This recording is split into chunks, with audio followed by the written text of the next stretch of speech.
Hey, Mike, I just want to say it's been a pleasure over the years. Thank you. You do. Thank you. Hey, Mike, yesterday you were saying something about Eli that you would trade, if you could, trade him. I said if they get the quarterback of the future here, if they draft the quarterback in the top couple of picks and they want to play him right away, I would trade him, yes. But, Mike, here's the problem I got with that. You have a coach that can't control some of the players. This young quarterback will be in the huddle. You got probably. Wait a second. How do you know who the coach is? But that's true. But you need somebody then to come in there and show the players that. Well, yeah, listen. I don't know who the coach is next year, nor do you. So I have no idea. What I'm saying is, what I was asked is, what would I do if the Giants drafted a quarterback at the top of the draft? They would then have to make a decision as to whether or not they wanted to play that quarterback next year. Now, with Eli, they made that decision with Kurt Warner when there were about 7 games left in the season, either 7 or 8. I think 7 games left in the season. They made that decision, and Warner didn't complain. He understood it.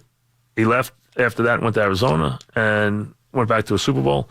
Eli went on to his way and has been the starter ever since.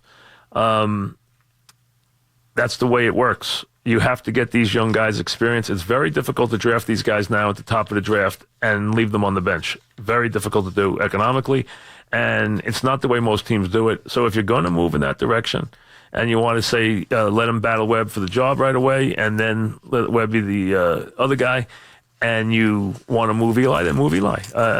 That's okay. There's teams that'll take Eli. Eli's had especially a team that's close to winning, he'd be perfect. On certain team, a team like Jacksonville that is ready to win, he'd be perfect because he's always been a terrific big game quarterback. So to me, that would be a very good spot for him as an example. Just as an example. Robert in Woodmere, what's up, Robert? Hey, Mike. First of all, thanks for the 30 years. It was great. Thank you. And listen, I saw an interesting stat today on SportsCenter early in the morning. Mm-hmm. The quarterback for Toronto, this Ricky Ray, he did 6 games for the Jets in 2004. He was the third-string quarterback behind Pennington and Quincy, whatever his name was. And he's playing in Canada right now? He's playing in Canada. Right. Listen, 2004, he was on the Jets. Right. He asked for his release. He won 4 Grey Cups. Right. He's thrown for 60,000 yards. Right. This guy. Right. And he's been a tremendous all-star in Canada. I think that's one guy we might have let get away. No. You know who the greatest quarterback up there? You know who the greatest quarterback ever up there is? Flutie? Yes, absolutely. He's a legend and never could get it done in the NFL, and was a legend in Canada. Warren Moon had great success in Canada, then came here and had success.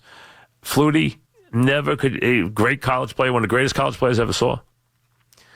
Great Canadian player, Canadian football player, was never able to get it done on a high level here. He played some games, he won some games, but he never was able to consistently maintain the job here, and that's just the way it worked out.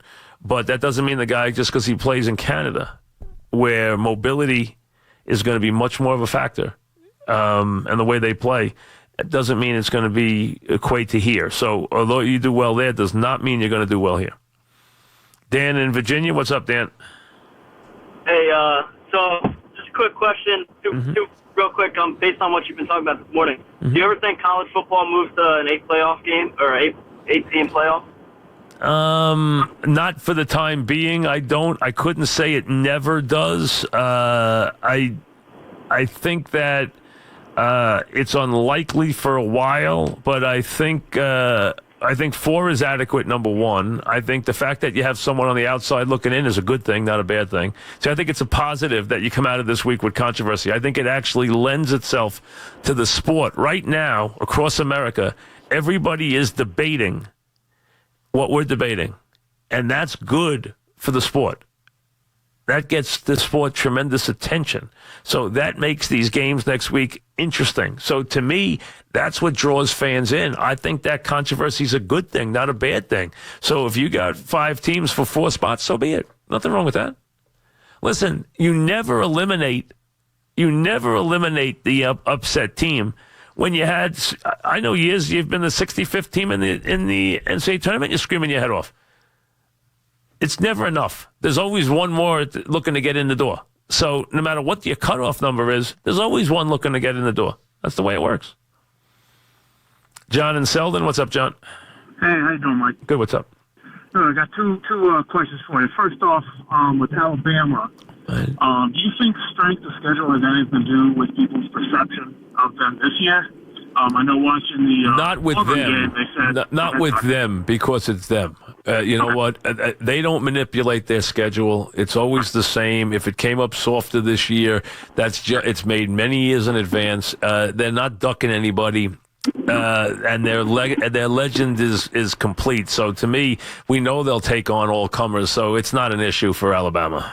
Okay. It just seemed odd to me. They said during the game, a commentator, I forget who commentated, but they were saying that's the best quarterback they faced all year. So I guess that doesn't have anything to do with that particular schedule, like you said. But second question for you is, do you have any commentary about the Cowboys this season? What's going on with them lately? I'm a Titans fan. I got no dog in the fight. Wait a second. What was the second part? I didn't hear you. The state of the Cowboys this year. Oh yeah, listen. I mean, the players are complaining a lot. I think that the players, it's never their fault. They want to blame the coach now. I think it's ugly. I just think they're talking about things that really they should leave to the owner, and it's typical. Players always want to blame somebody else. That's just the way it works. It's always the way it works. Back after this. Sundays